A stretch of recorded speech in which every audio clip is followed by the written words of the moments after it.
Hello fellow YouTubers, TurboDude555 here with the latest installment on my guide to water cooling. It's been a long time coming, I know, and I apologise for the delay to my work. I recently had to move house and that kind of messed up both my time and money. But now I'm back on track, so without further ado, first things first, the build's almost ready to be put together. All I'm waiting on now is the graphics card, coming all the way from the land down under in Australia. Yes indeedy, a successful bid on eBay has landed me a HD 6990, already with the Coolants water block on it. Saved myself around £200 on separate selling prices over here, so that was a great result. Here you can see I have the 12GB of Corsair RAM already inside. Also the smaller XS PC 240 radiator for the graphics card. And there you can see the Liang, is it Liang? Lian, the Lang D5 pump in the XSPC reservoir. I could tell you that was no fun to dismantle and put in, but hey, it's in now. And last but not least, my special plan to cover the TG07's mid plate, that section there, with this black aluminium sheet from the guys at chilledpc.co.uk. What I'm going to do is have 4 holes where the original TG07 hole is there, the big one, for the tubing to come up through, and 1 hole over there in the corner probably, where the original TG07 hole is, just for wires and things to come through. Just to tidy it up, just to add a little extra personal touch to the system. And now we have all this bit out of the way, let's move on to the actual guide and advice and comments and questions I had. So what I'm going to do is run through all the things that were confusing me and confusing other people that are saying that it's really hard to get into water cooling because there's just too much jargon, too much rubbish and too many complications and conflicting bits of advice from different websites, which is what annoyed me the most, was different comments that you'd see on the different websites you'd go to talking about what the best tubing is, what the best size is to go for. And technically there isn't really a best size to go for. Most of it comes down to personal preference or what you're going to be using your system for. Because if you're after maximum overclock and cooling, then the larger tubes you can get, the better really. Because it's just all down to simple science. The more water or whatever cooling fluid you're using through your system, the more you have of that going through, the more heat's going to be taken away. Conversely, if you use smaller tubing, it's going to go through faster, but you're not going to get that amount of surface cooling going through your system. So it's preference of what you're using it for, really. So for overclockers, or people that are going to be pushing the system to the limit any other way, are going to be looking for the larger tubing, really. Speaking of which, now for those of you that have looked at water cooling, you'll know there's probably about 3 different sizes of tubing that you can get. And busting the jargon with that, you normally get internal diameters and outer diameters. All that is the inside of the tube and the outside of the tube. It's really that simple. So for example, I'm using half internal diameter and 3/4 inch outer diameter. So the inside's half an inch and the outside is 3/4 of an inch, which is the largest tubing you can get. Because obviously I'm going to be overclocking the hell out of that CPU, and I need the maximum amount of cooling fluid travelling through.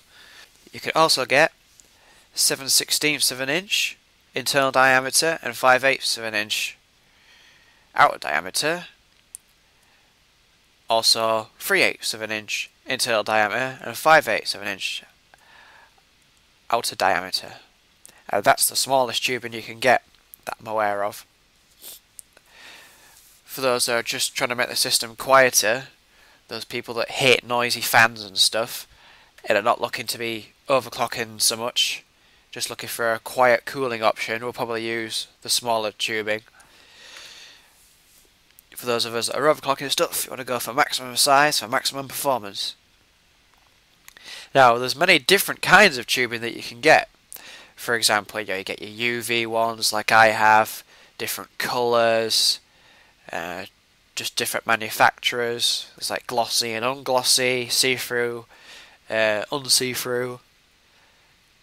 You can also get Tygon tubing, which is like what scientists use. It's some of the strongest, most heat-resistant, bacteria-resistant tubing you can get.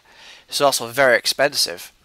And over here, it's about £10 for per foot of it. So if you're making a dual looped system, or 3 loops for example, you're going to be talking quite a bit of money just for the tubing alone. So I didn't bother with that personally. I just went for some normal blue tubing. It's just Fessa tubing, I believe, if I remember correctly. You'll have to go back to my original video to see about that, but I'm pretty sure it was Fessa tubing. And it was blue, UV reactive. And so is the water as well, actually, come to think of it. The blue cooling fluid. For those of you that think I sound a bit different, that is because I have a cold, but I'm still bringing this video to you, so that's how much I love you guys. Now, using this picture as an example, this is how a water-cooled system generally looks.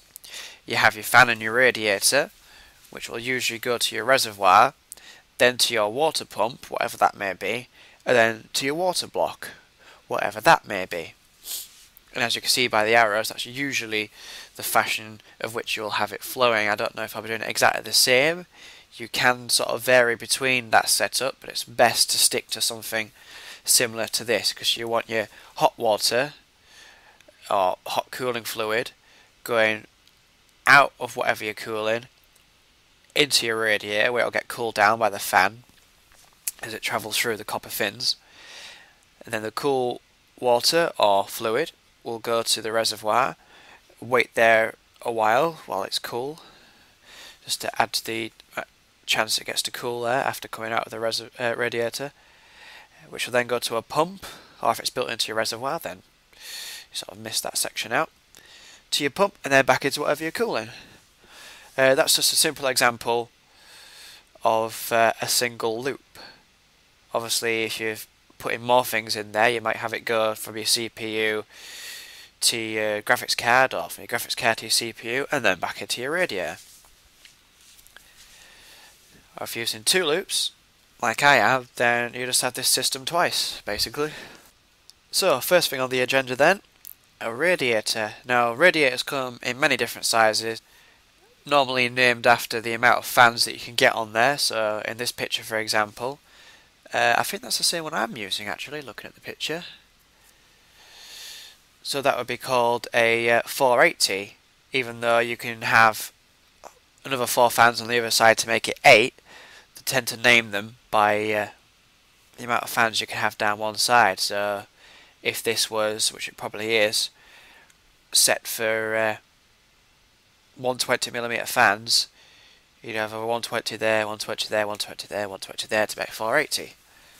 So if you can't see a picture of it, you know what you're getting. If you see a 360, then you know it's going to have 3 fans on it, for example. Now you can start from anywhere from a single fan radiator all the way up to stupid ones where you can get like 16 on one side and 16 on the other, but those are like sort of for the hardcore systems, because that won't fit in anybody's PC case apart from a custom one. But generally most stockists you'll see will have all the way up to this one here, which is a 480. So I don't know how in-depth you want me to go on what a radiator does, but basically when you have the fans on the side of it, it's blowing cold air through it, through all these fins here, and in the middle, the straight line going across, the fluid is going to go through there, through these little copper heat sinks, if you like. That's the best way of describing it. It gets cooled down, and then we'll go into your reservoir. Now in this picture example is an example of a closed system. Now what you get here is all the hassle taken away about getting different parts and whatnot, and you have a CPU block and reservoir, radiator and a fan system all in one, with the fluid already inside. Now there's a few different kinds of these ones, just different manufacturers and different sizes, but this just takes away all the hassle of getting separate components and put it all together. But it also unfortunately takes out all the customization options that you would normally have But if you're looking for like I said, the hassle-free option, the quickest and easiest thing to do is to get one of these sort of built-in systems, if you will. And all you have to do is fasten that down into your CPU, hang the radiator up wherever you put it in the system, and that's it, done. It's really that easy. I have had one before. It was quite good for cooling the system, not so good for overclocking. There's only so much you can get away with one fan radiator. But if you're literally just making a computer quieter, like I was mentioning earlier, and you're not looking to be pushing the system, then something like this is a relatively cheap option, because 50, 60, all the way to £100 for the larger ones.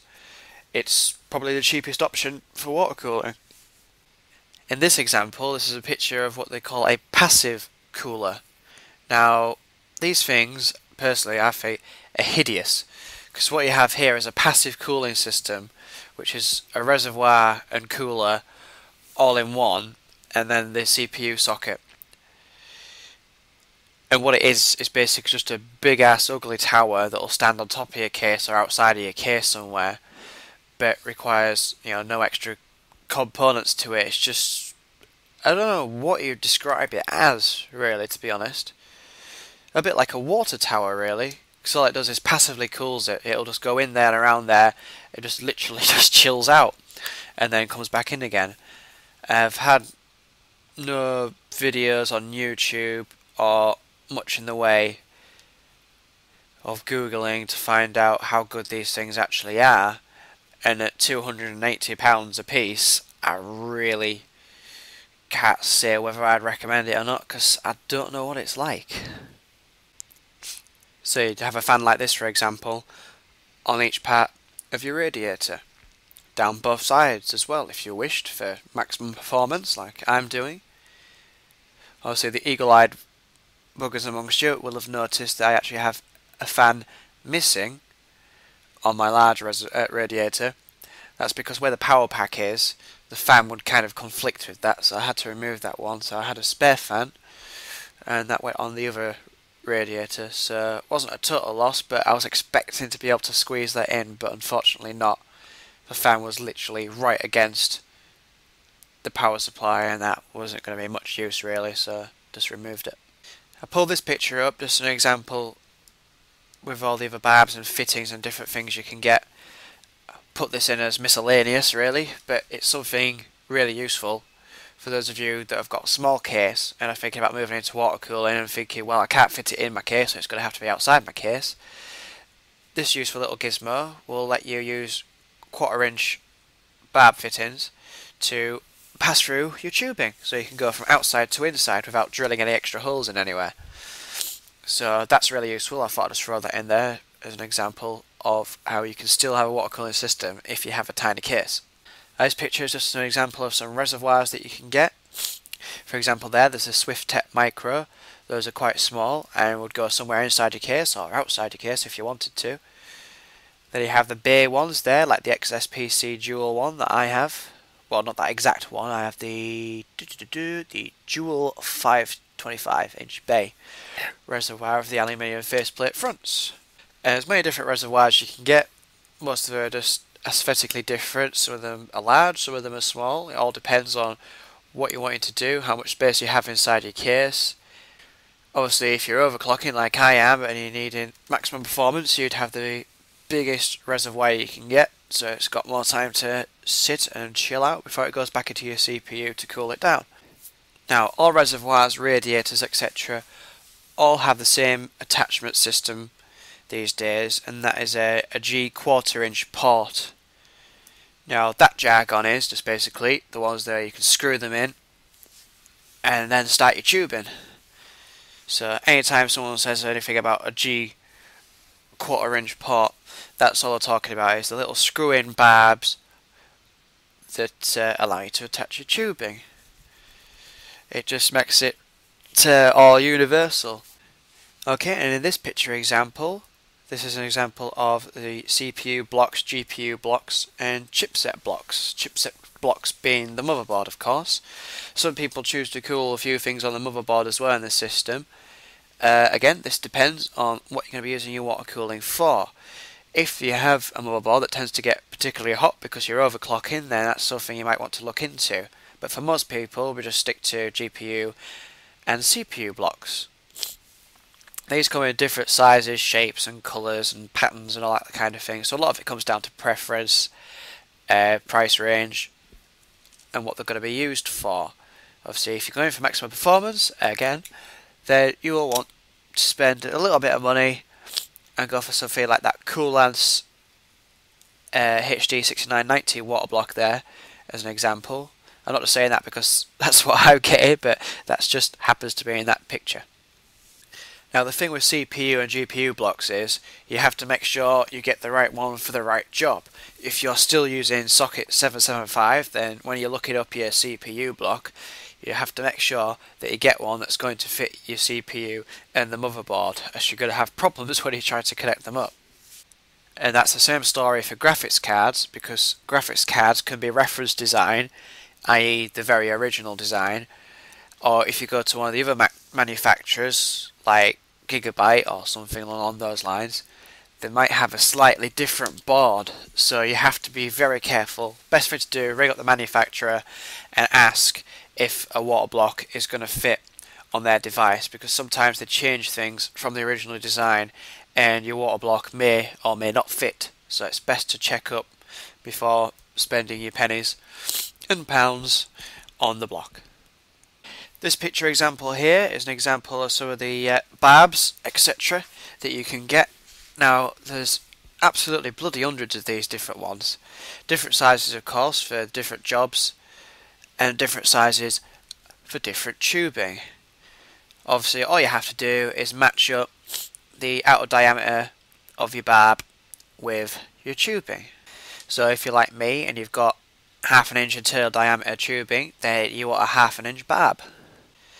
As you can see, the ones that are the screwing ones are the G 1/4 inch. Sometimes they drop the G and just say 1/4 inch. There's other designs, different colours. You can get powder coated ones if you're having like an all black internal system, or shiny silver ones. Also rotary 90-degree hose tail ones there. Those are actually the exact ones that I have on my radiator. Just for saving a bit of space and not bending your tubing, you could just have these go at a 90-degree angle to go around a corner or around something or underneath, etc, etc. Again, this is just down to personal preference and design of your case, how much room you've got, what you want to do with it, because you can have other ones that are at 90 degrees, you can get ones at 45 degrees. Some of them just to add a bit of flair, some of them to just to make sure you're not bending any of your tubing, because the last thing you want to do is get a kink in your tube and then you're restricting the water flow, or worse, cutting it off completely and then your CPU overheats and explodes, which is not something you want to happen really. So yeah, I think that pretty much covers all the basics that you need to know about water cooling a system. If there's anything else you want to know, just leave a comment in the comment section and I'll try and answer it the best I can, or feature it in an upcoming video. And speaking of questions, I think it's about time I moved on to answer some of the questions that some of you guys sent me or commented. So without further ado, once again, I'll move on to that. So on to your questions and comments.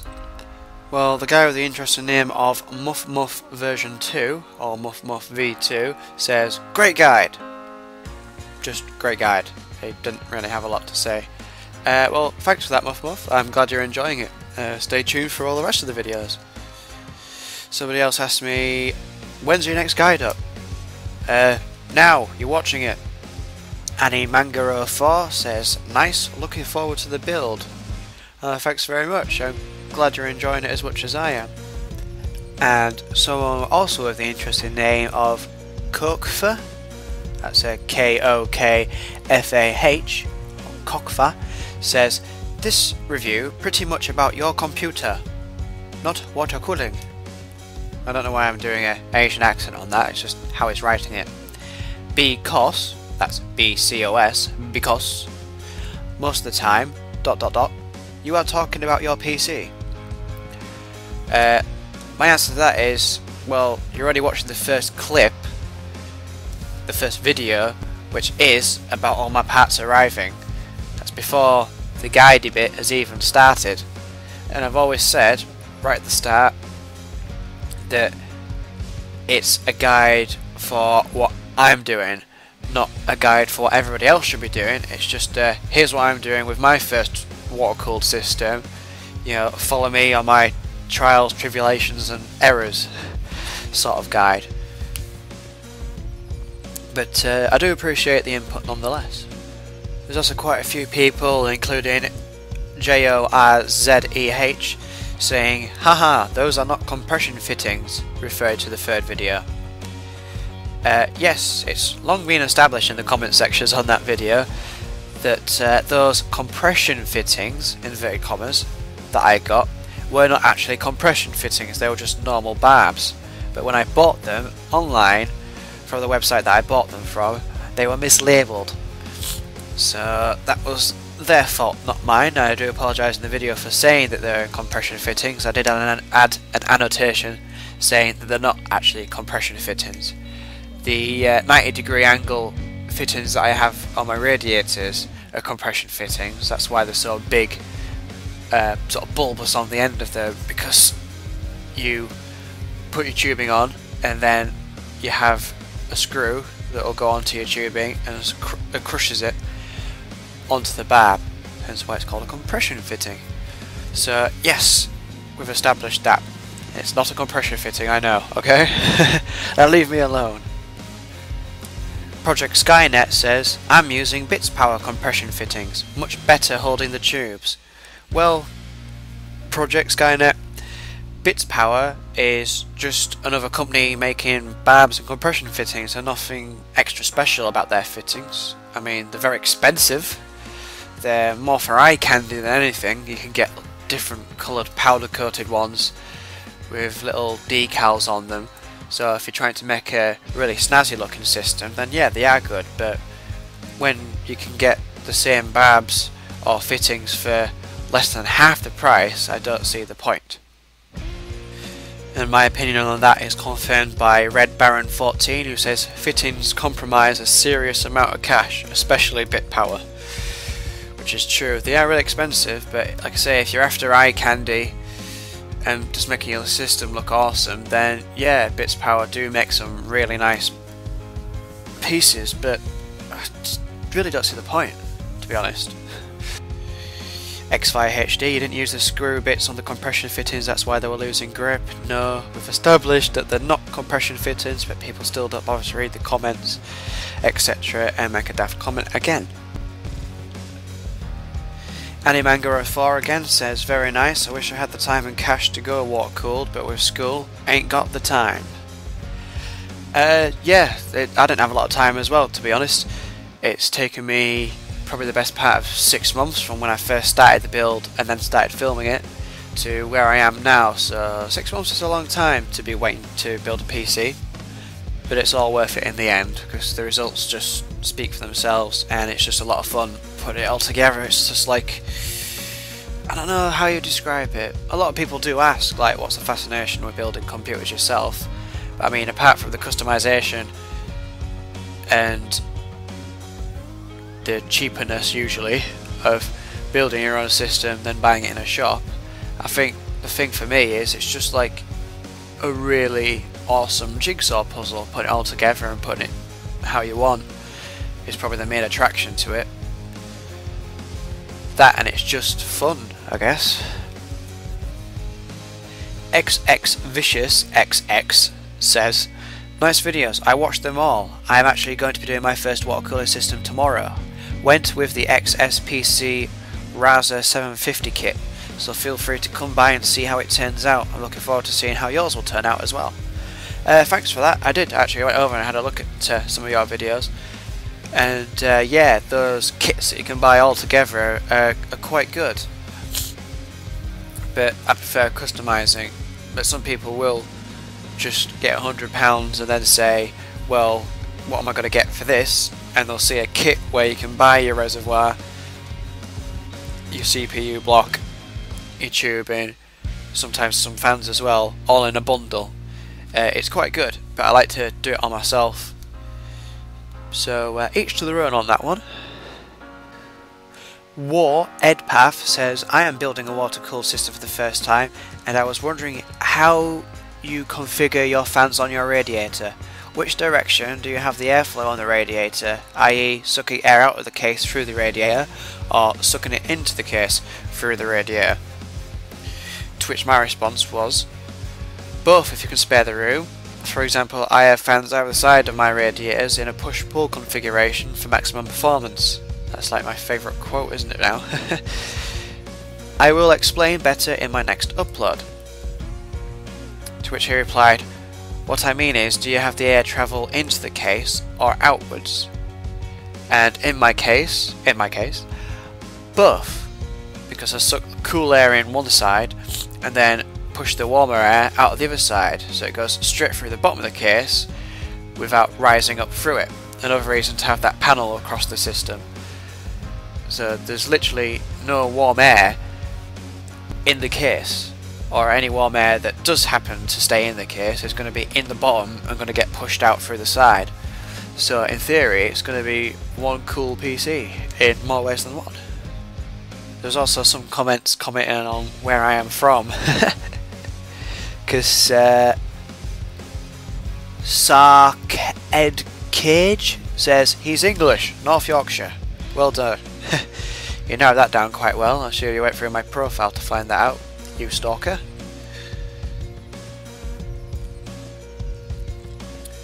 Little Miss Page XXX says, great video, dash. Your accent is the best! Exclamation mark, exclamation mark, exclamation mark. Did you design that intro? Yes, I did. That Turbo Productions HD logo is mine. It's copyrighted, so don't be stealing it.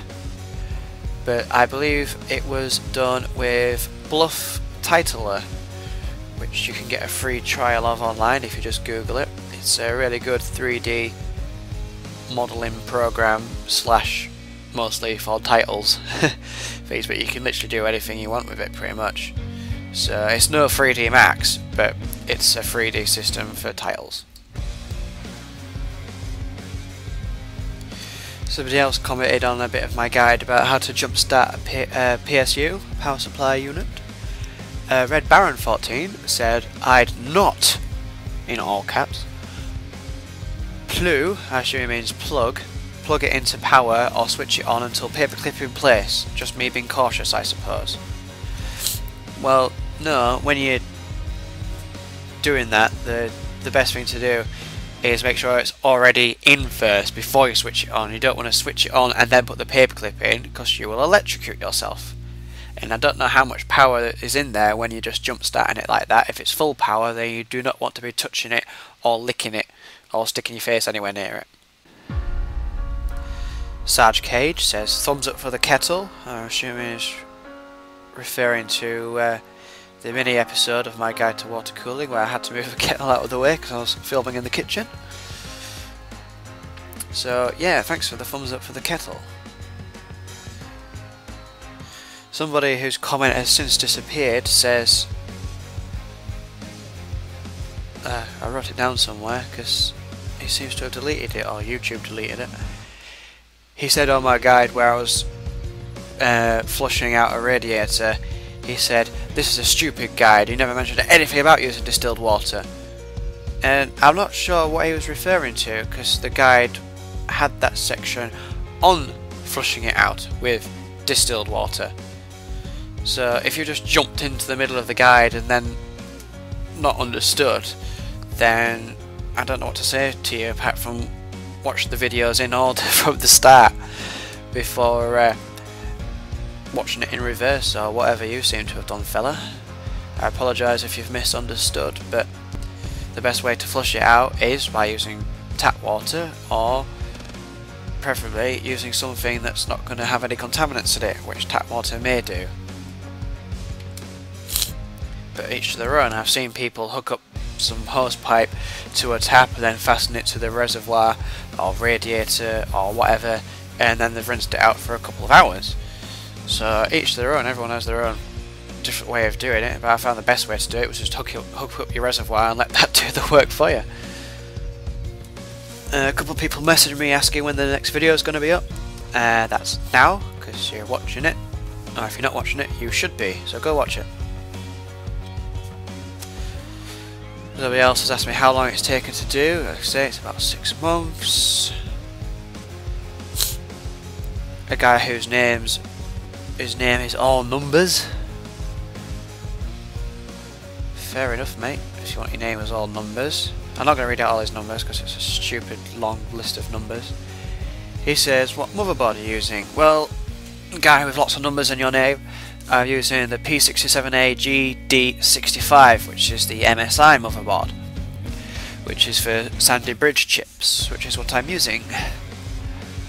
It's a rather good motherboard, from what I understand, because I never buy anything without seeing some reviews of it, and it's supposedly very good at overclocking.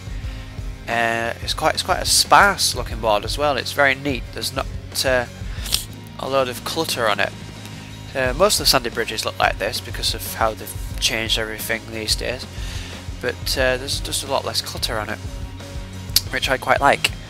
But if I could, I would have liked to have had a more black motherboard rather than a sort of a dark shade of brown, because it would have just fitted in with the case a bit more. There is a black Gigabyte motherboard, but finding some good reviews for that were few and far between, so I decided just to go for the MSI. I've had some of their motherboards before in the past, and they've not let me down.